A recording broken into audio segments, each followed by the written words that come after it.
नमस्कार मित्रांनो, सन्मान धन योजनेअंतर्गत घरेलू कामगारांना प्रत्येक वर्षी 10,000 रुपये हे दिले जाणार आहे।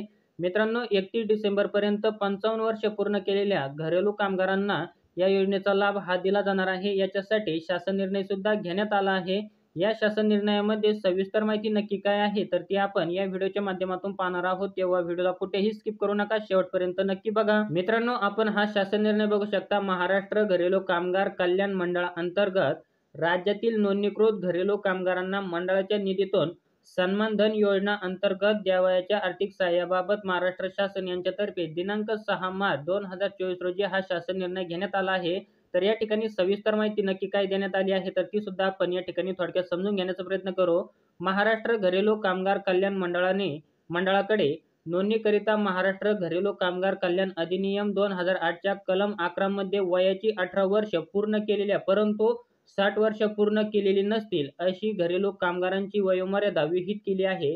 तरी सद्यस्थितीत शासन निर्णय उद्योग ऊर्जा व कामगार विभाग दिनांक 8 ऑगस्ट 2014, दिनांक 5/1/2023 व दिनांक 25/3/2023 अन्वये राबविण्यात आलेल्या सन्मान धन योजनेच्या धर्तीवर घरेलू कामगारांच्या सामाजिक व आर्थिक स्तर उंचावण्यासाठी सुधारित स्वरूपात सन्मान धन योजना 2022 राबविण्यासाठी प्रतिवर्ष दिनांक 31 डिसेंबर रोजी वयाची 55 वर्ष पूर्ण केलेल्या महाराष्ट्र घरेलू कामगार कल्याण मंडळातील जीवित नोंदणी पात्र घरेलू कामगारांना सन्मान धन योजना अंतर्गत लाभ देण्याची बाब शासनाच्या विचाराधीन होती आणि याच्यासाठी हा शासन निर्णय घेण्यात आला आहे। तसेच मित्रांनो, या शासन निर्णयामध्ये कोणते लाभार्थी पात्र असणार आहे तर ते सुद्धा आपण या ठिकाणी थोडक्यात समजून घेण्याचा प्रयत्न करू। महाराष्ट्र घरेलू कामगार कल्याण मंडळातर्फे प्रतिवर्ष दिनांक 31 डिसेंबर रोजी वयाची 55 वर्ष पूर्ण केलेल्या जीवित नोंदणी असलेले पात्र घरेलू कामगारांना महाराष्ट्र घरेलू कामगार कल्याण मंडळाच्या निधीतून सन्मान धन योजना अंतर्गत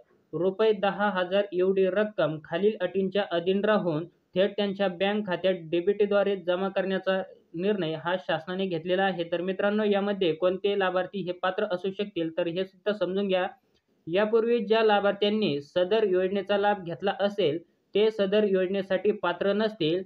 त्यानंतर लाभार्थ्यांना अर्थसहाय्य वितरित करण्यापूर्वी सदर लाभार्थी जीवित नोंदणीकृत व पात्र असल्याची विकास आयुक्त असंघटित कामगार कार्यालयाने खात्री करून घ्यावी। अर्थसहाय्य तातडीने वाटप होण्याच्या दृष्टिकोनातून कामगार आयुक्त तथा सदस्य सचिव महाराष्ट्र घरेलू कामगार कल्याण मंडळ यांनी कार्यपद्धतीबाबत आवश्यक ते आदेश निर्गमित करावेत।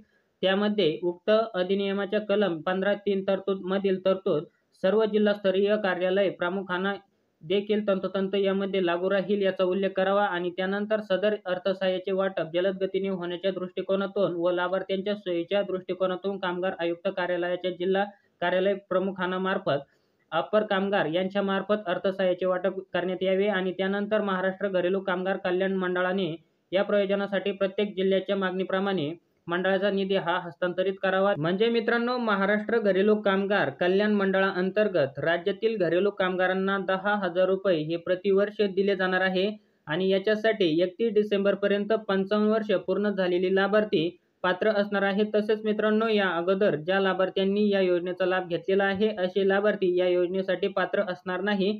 तर मित्रांनो, आपल्या चॅनलवरती असेच नवनवीन अपडेट आपण घेऊन येत असतो। आपल्याला जर हा व्हिडिओ आवडला असेल तर चॅनलला लाईक, शेअर, सबस्क्राईब नक्की करा। जय हिंद, जय महाराष्ट्र।